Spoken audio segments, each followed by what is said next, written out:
including corn and tobacco, which they would trade with European settlers. Unfortunately, a lot of the Susquehannocks died of disease introduced to the area by the Europeans, as well as warfare with encroaching tribes. Dwindling in numbers by disease, as well as European and native encroachment, the story of the Susquehannocks ends on a sour note. By the year 1763, a total of 22 members of the tribe lived in a small community named Conestoga Town, after the nearby Conestoga River. While it would later be better known as the namesake for the westward leading Conestoga wagons, this area in rural Lancaster was to be the final dwelling of the Susquehannock tribe. In 1763, in response to fear and frenzy caused by Chief Pontiac's rebellion, a group of frontiersmen known as the Paxton Boys massacred the remaining Susquehannock tribe. Just like the Native Americans, the Europeans were drawn to this area because of its fertile ecosystem. The river offered a balance of life for the Swedes, Dutch, and English.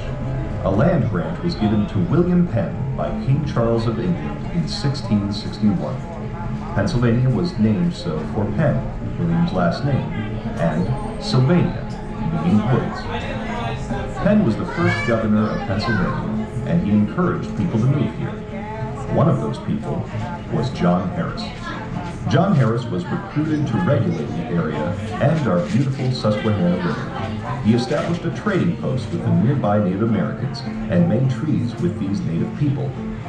Harris is assumed to have traded things such as metal knives, needles, thimbles, axes, and other goods.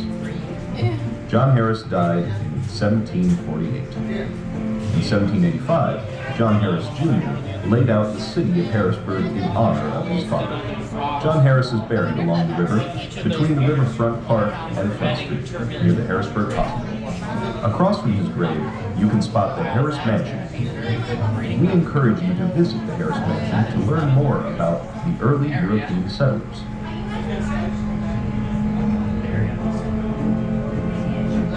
The Pennsylvania State Capitol building is regarded as one of the most beautiful and awe-inspiring structures in the country. The seat of government for the state was originally in Philadelphia, then was relocated to Lancaster in 1799, and finally to Harrisburg in 1812. The current Capitol, known as the Huston Capital, is the third state Capitol building to be built in Harrisburg. The first, the Hills Capitol, was destroyed in 1897 by a fire, and the second, the Cobb Capitol, was left unfinished when funding was discontinued in 1999. Upon its dedication in 1906, Theodore Roosevelt marveled at the current structure and exclaimed that it was the handsomest building I ever saw.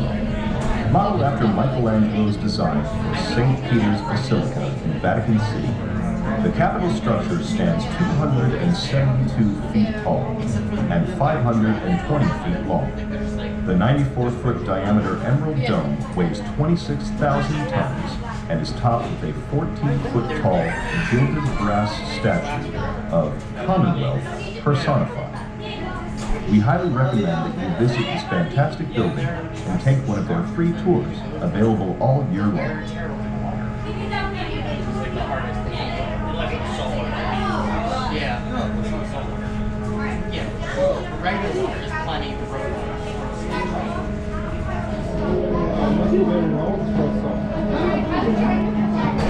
John Harris also operated a ferry boat business. Long before it became the capital of Pennsylvania, Harrisburg served as one of the last outposts before heading into the wilderness of Susquehanna's western shores. Harrisburg would become synonymous with river transportation and travel. In the 1800s, canal boats were used here, past Columbia, and all the way to the Allegheny Mountains. In the 1800s, Pennsylvania was the leading supplier of timber for the growing United States. Railroads followed the canal system to advance the trade system. These railroads became the mainline route from Harrisburg to Pittsburgh.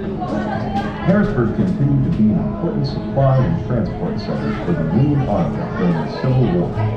After the tide of war began to swing against the rebellious South, General Robert E. Lee decided that the last great chance for a Confederate victory lied in the capture of Harrisburg. Indeed, the capture of Harrisburg would have been an incredible blow to the Union war machine, and very well would have affected the length and outcome of the war. The hills that you see north of City Island marked the high water line for Confederate encroachment during the war. Confederate scouts took notes about troop movements and transportation within Harrisburg and reported back to General Lee. Luckily, these advances were halted when his forces met bands of Union soldiers in the sleepy rural town of Gettysburg, Pennsylvania. The largest military conflict in Northern American history had begun. We encourage you to visit the National Civil War Museum, located in Harrisburg, to find out more about this unprecedented engagement, as well as Harrisburg's importance during the Civil War.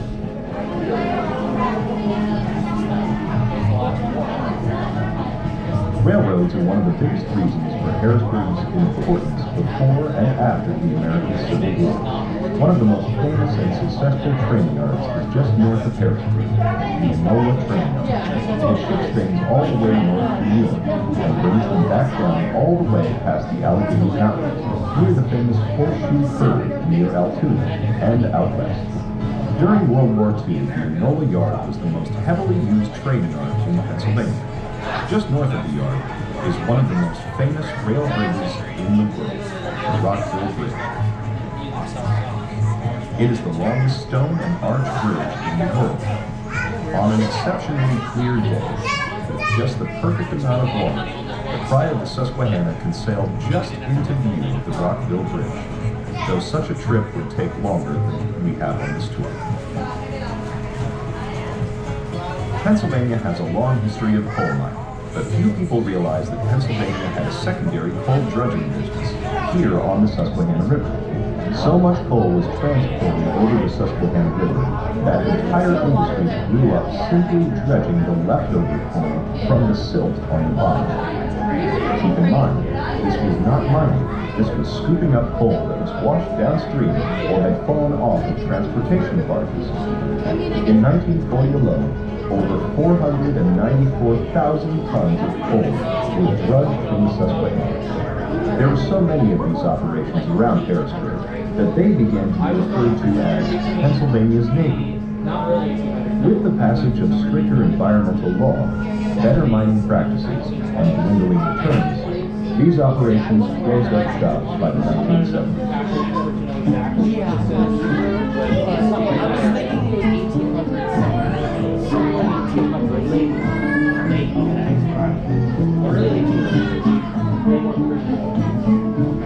On the western side of the river, you can find cut-stone bridge arches that go halfway across the river. It was going to be a key part of the South Penn Road, an interesting step in the growing business war between the Pennsylvania Railroad and the Central New York Railroad. You have to be down here a while. This railroad is going to be a faster way to Pittsburgh by going straight west, cutting through the Allegheny Mountains. Construction was abruptly halted when banker J.P. Morgan negotiated a truce between the warring railroads, leaving the pillars as monuments to the quick pace of the new industrial age. I thought we were turning around. Because of all the transportation routes, Central Pennsylvania has become a major transportation hub, home to many large trucking companies.